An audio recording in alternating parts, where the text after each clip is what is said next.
This is Mohammed for IFL TV, proudly sponsored by Everlast. Haven't seen Ben Davison since last weekend in Glasgow. We see a much talked about fight since it took place with your guy Josh Taylor against Jack Catterall. How do you look back at the fight now, Ben?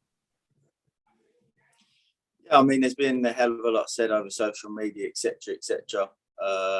Over this side of the pond. I think it's been a bit of a completely different take over the other side, like in America, etc. But yeah, it's a shame, obviously, everything that's gone on.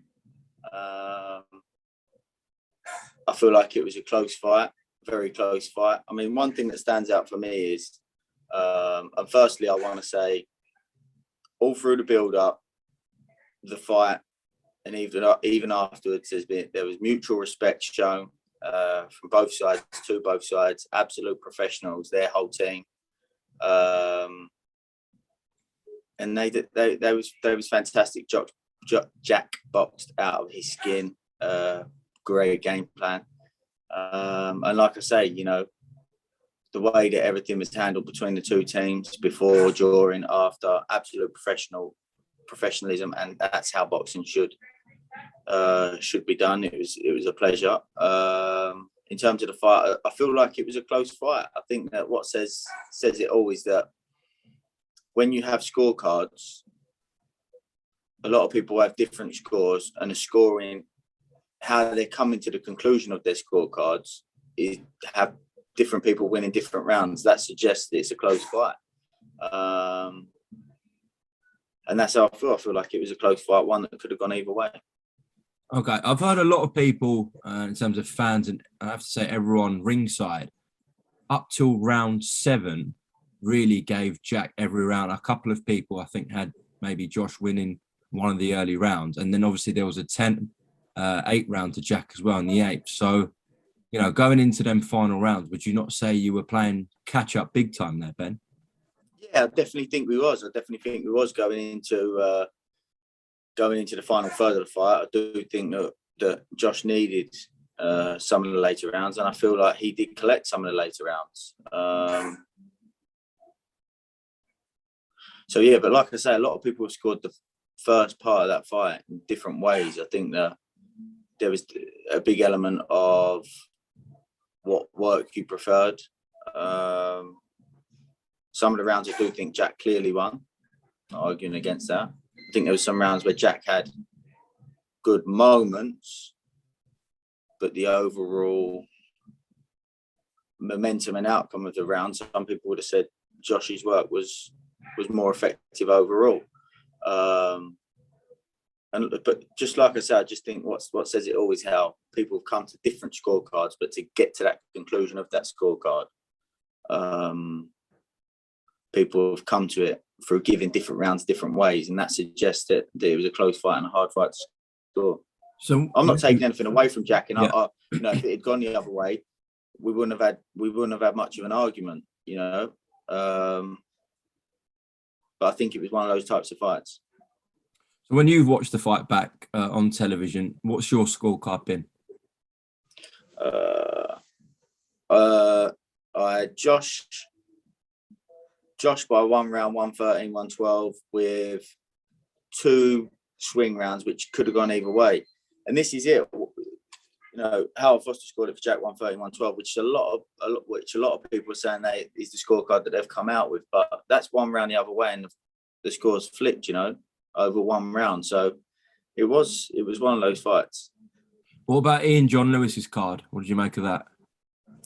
That's 2 rounds difference, isn't it? You know, I'm not going to sit here and criticise, and criticise people, etc. He's a judge, and that's the scorecard that he come to. But it's just a case of 2 different rounds. The gap is 2 rounds, you know. So it is what it is. It's a difficult situation, of course. You know, you want to be respectful, and I understand how they're feeling. But at the same time, I do feel like it was a fight that could have gone either way. It was a tough fight to score. Just the final one on the scoring till we come on Josh's actual performance.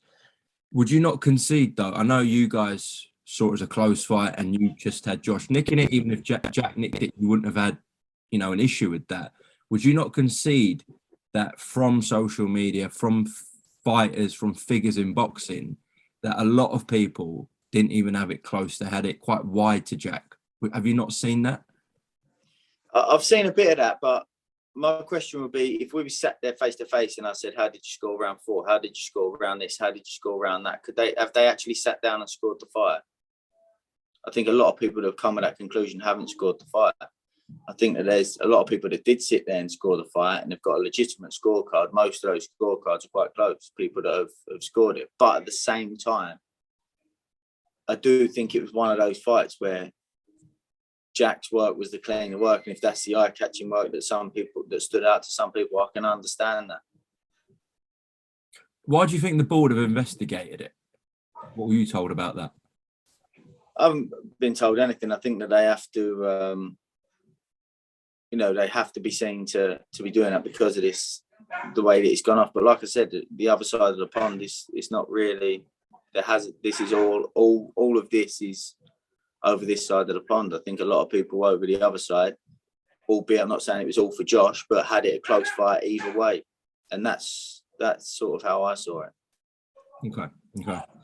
This is taking nothing away from Jack because he was superb on the night, and 100%. The reason why Josh might have not performed the way he does, it might have purely been down to Jack. But I'm going to ask you this question still: why wasn't Josh at his best? Was it because of Jack, or was it because of the preparation Josh did and he just didn't turn up on fight night?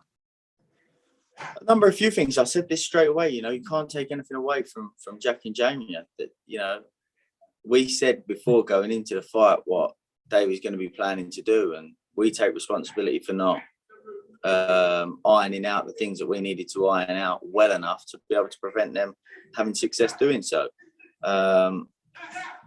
Was it one fight too many at 140? Possibly, but at the same time, I don't want to disrespect the work that Jack and Jamie done by just pushing a certain narrative. Is that Josh's last fight at 140? Most likely, yes. But at the same time, you can't take away the performance that they put in as well. I think that's key to mention as well, and especially the way Jack handled himself on the occasion on the night as well. Was everything okay in camp? It wasn't the best camp. It wasn't the best camp, being truthful. But again, we take full responsibility for not ironing out some of the things that we knew we needed to iron out. There was interviews before the fight saying what we felt like they was going to do.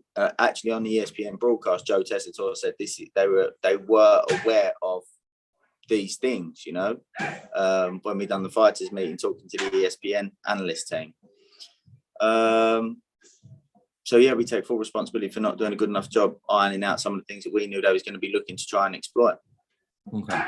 In the last round, you did say to Josh in the broadcast that it got picked up, you need a stoppage here.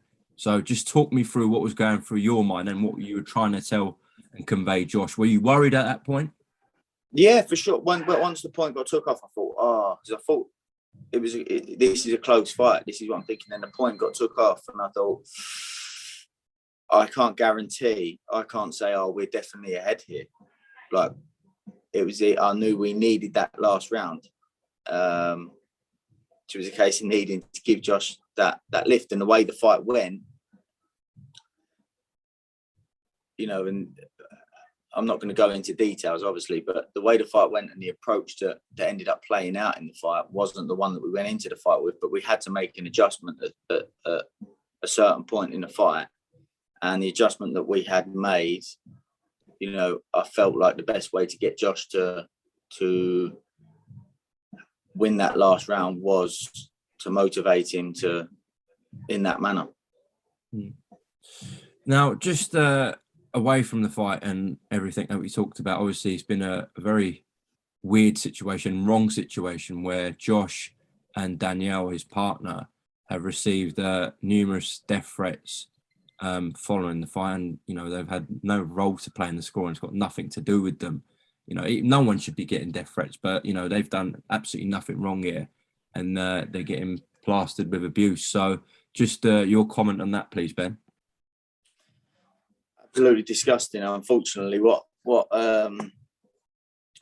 unfortunately, people just these platforms, people are able to just say whatever it is that they want to say with no thinking or feeling. I think half the time they think that people won't even see them, but people do see them, and it's horrible, it's disgusting. It's something that shouldn't happen in boxing. But unfortunately, this is the world that we live in. We've seen so many people. I'm not saying this is the case for Josh and Danielle, of course, but we've seen so many people, young people in different walks of life, take their own lives. I'm going to a funeral today in a similar situation, of someone in a similar situation today, where these young men, women and men are taking their own lives because of the pressures of life that often comes from social media. So